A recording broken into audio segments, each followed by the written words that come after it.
بسم الله الرحمن الرحيم. أنا اسمحوا لي في البداية أن أنا أتقدم لكم جميعا بالتحية والتقدير وأهني وزارة البترول على افتتاح هذا المشروع.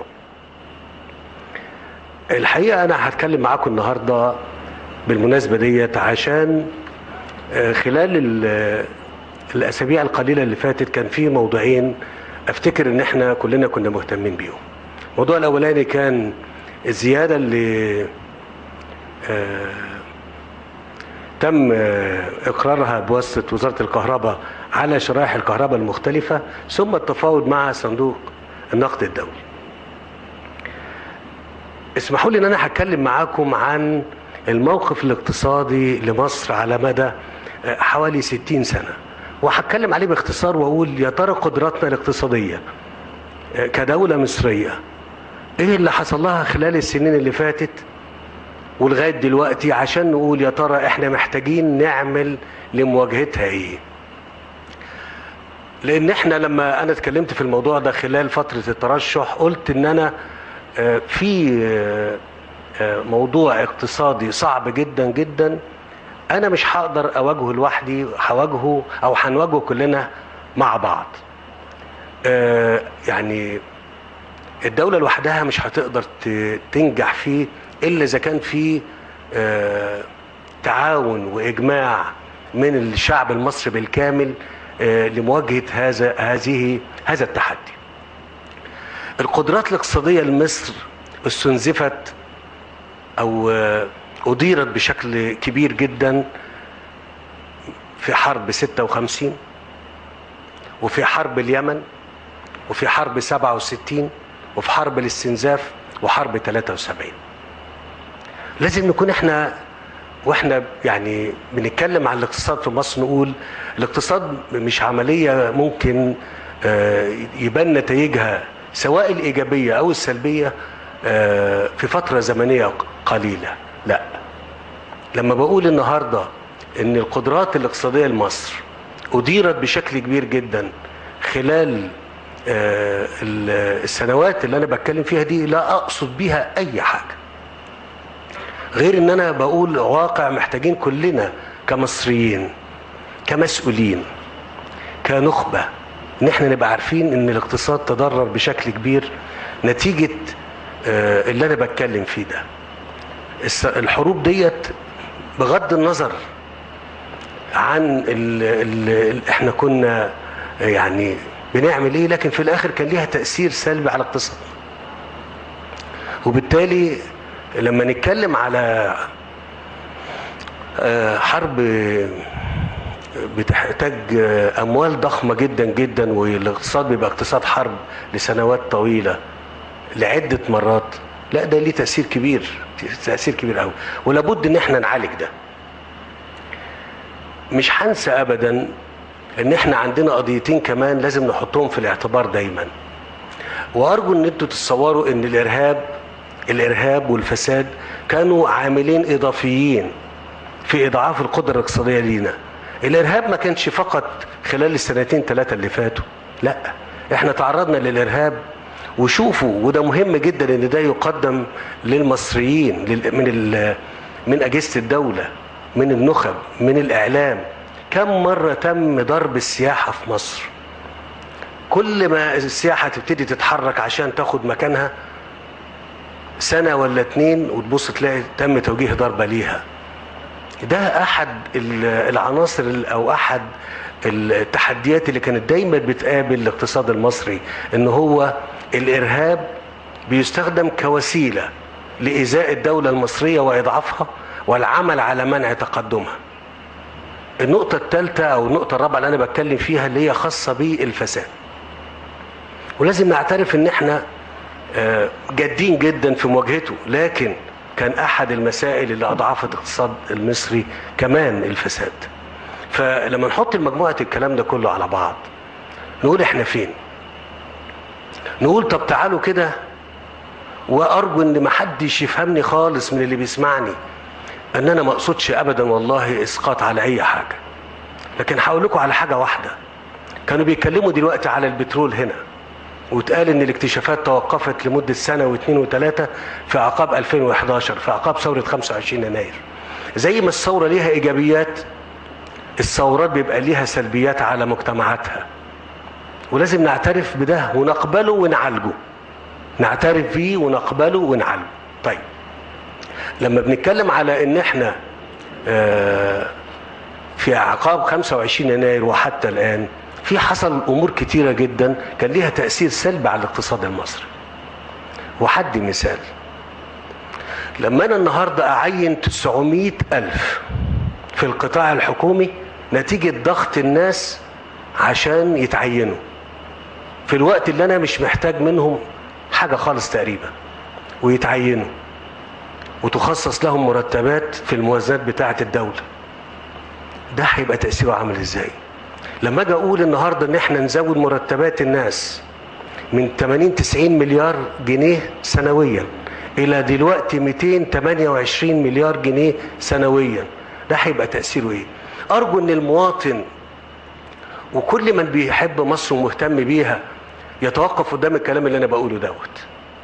بقول تاني، لما انا النهاردة ازود مرتبات فقط بحوالي 150 مليار جنيه في السنة دون ان يكون هناك زيادة في الموارد، هي مصر هي اسرة كبيرة. يعني مصر هي اسرتنا الكبيرة، واي اسرة بتصرف بيشوف الموارد بتاعته اللي بتخش له ثم بيشوف مصروفاته. لو الاتنين قد بعض ماشي. طب لو كانت المصروفات اكتر من الموارد هيستلف، وكل ما يستلف اكتر كل ما يبقى عايز فاتورة الدين تزيد. فاتورة الدين تزيد. لو احنا يمكن مواطن يقول لي يا فندم انا من فضلك او مواطنة لو سمحت كلمني على اللي بيخش جيبي، انا ماليش دعوه باللي انت بتقوله ده. هقول له ما ينفعش، ما ينفعش، لانك انت ممكن ما يكونش هيخش جيبك انت، لكن هيخش جيب ابنك وحفيدك لو احنا جابهنا التحديات ديت بما يلزم. بما يلزم. انما لو احنا قلنا انا ماليش دعوه وغيري يقول ماليش دعوه، طب وبعدين؟ طب النتائج ده هتبقى عامله ازاي؟ احنا مسؤولين كلنا، مش انا بس، عن الاقتصاد وعن الامان وعن الاستقرار للدوله، الدوله المصريه. وده محتاج مننا كلنا كمسؤولين ومثقفين ونخب واعضاء البرلمان نبقى عارفين كويس قوي المساله اللي احنا بنتكلم فيها وبنتناولها وتأثيرها ايه على مصر، تأثيرها ايه على البلد ديت لو احنا خدنا القرار اللي مش الصائب، تأثيرها ايه؟ انا قلت ان المصروفات وقلت الموارد، وده كان دايما بيشكل لينا في مصر تحدي. يعني انا بقول كلام بسيط عشان يبقى يستوعب من كل اللي بيسمعني. انا بقول مصر دي اسرة كبيرة، واحنا كلنا عارفين ازاي بنصرف في بيوتنا. اللي بيجي لي لو بصرف اكتر منه يبقى انا بأذي نفسي وبأذي اسرتي وبأذي اولادي فيما بعد، لان مش هبقى فيه، هستلف وهستلف، وكل ما استلف اكتر كل ما الدين يزيد وخدمته تزيد، والمفروض ان انا عايز اسدد واستلف اكتر. وانا هقول للواقع اللي احنا فيه، احنا في خلال ال4 سنين اللي فاتوا فقط لصالح مرتبات اللي انا اتكلمت عليها ديت اللي زادت 150 مليار جنيه نتيجة الضغط اللي كان موجود في 2011 و12، ده عمل بروز في الدين الداخلي 600 مليار 600 مليار جنيه. الدين الداخلي تعاظم من 800 مليار جنيه. ووزير التخطيط من فضلك لو انا بقول كلام ردني، 800 مليار جنيه قبل 2011 ل 2.3 تريليون جنيه دلوقتي، وصل ل 97% من الناتج المحلي. ادي الحكايه بتاعتنا، ادي الحكايه بتاعتنا، ده الموضوع اللي احنا بنتكلم فيه. هو كده ما نقدرش ابدا ان احنا نتخلى عن المواطنين المصريين ولا على مرتباتهم، لكن احنا محتاجين نعمل ضبط للاقتصاد عندنا، ضبط للإنفاق بتاعنا، ضبط بمنتهى الوضوح كده للدعم بتاعنا، ضبطه عشان نديه للمستحق. يعني في عجاله، ومش هتكلم كتير في موضوع الكهرباء، لما احط للثلاث شرايح الاولانيين الشريحه الاولانيه بتاعتها اللي هي ال 50 كيلو، اقول له ان انا هزودك جنيه ونص، هزودك جنيه ونص على الفاتوره لل 50 كيلو، لكن وبعد ما هزودك الجنيه ونص دول مصر هتدفع لك، انا بقول مصر، 28 جنيه زياده على الفاتوره. يعني قيمه الفاتوره ديت انت بتدفعه، انا خدت منك جنيه ونص، زودت عليك جنيه ونص يا مواطن، عشان عارف ان ظروف الفئه والشريحه دي ظروفها صعبه. لكن على الجانب الاخر مصر دفعت بعد كده لل 50 كيلو دول 28 جنيه. وانا كنت بتمنى ان احنا واحنا بنتكلم وبنقول الزيادات دي نتكلم كده، نفهم الناس الحكايه ماشيه ازاي. لغايه 1000 كيلو بيقدم له دعم متدرج، بيقدم له دعم متدرج، يعني بيقل الدعم بتاعه لغايه 1000 كيلو في الشهر. اللي بعد كده ممكن نكون شلنا الدعم من عليه. الكلام ده لما نيجي نشوف الاستثمارات بتاع وزارة الكهرباء، وزير البيئة كان بيتكلم في موضوع أرجو إن احنا ننتبه ليه. قال إيه؟ قال لما كانت الكهرباء مش منتظمة كانت المداخن بتاعت الشركة غير يعني متوافقة مع البيئة وبتعمل تلوث. ده كمان إيه؟ ده بس نتيجة التذبذب في التيار وعدم انتظامه. عشان نعمل ضبط الموضوع الكهرباء في مصر، احنا صرفنا اكتر من 400 مليار جنيه في السنتين دول، او لغايه ما تخلص المحطات اللي احنا الخطه اللي احنا عاملينها، اكتر من 400 مليار جنيه. ده استثمارات، دي اموال بتدفع عشان الكهرباء نشوف زي ما احنا قاعدين كده والمصانع دي تشتغل ما يبقاش في عندها مشكله.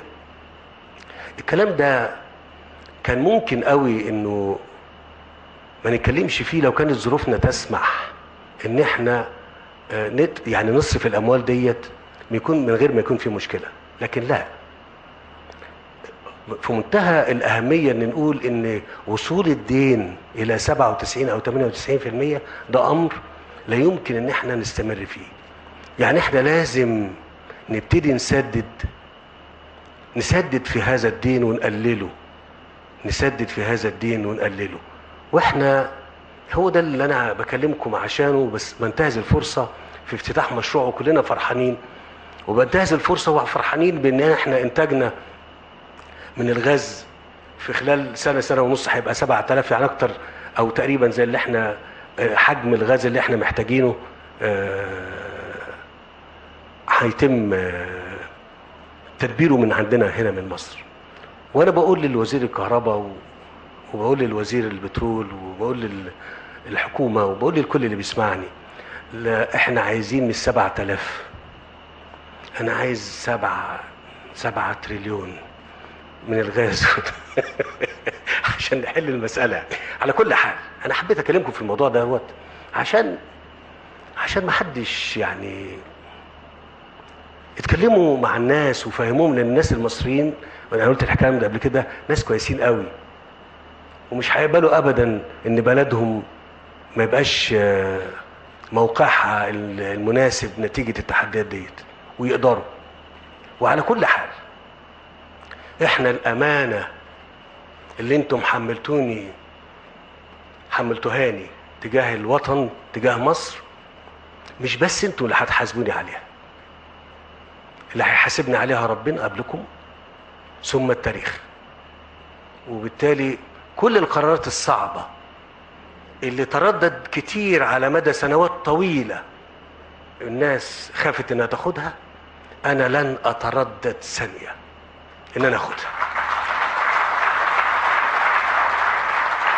وانا عايز اقول لكم على حاجة، يعني وانتوا هتقفوا جنبي مش عشاني انا، عشانها هي، مش عشان انا مكاني هنا، لا، عشان هي تستحق منكم مصر ايوه